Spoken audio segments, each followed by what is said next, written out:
living in the area, I feel responsible to do something to show my appreciation for living here. I have a passion for nature. Every day I'm walking around the bush. Remnant forests is really my passion, and all the wildflowers and particularly orchids you find.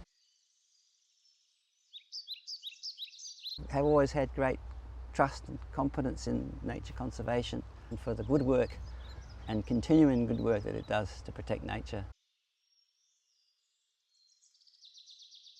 The quest is a sense of urgency because we are facing transitional times, and I'm an optimist. I think we are, and we can make a big difference.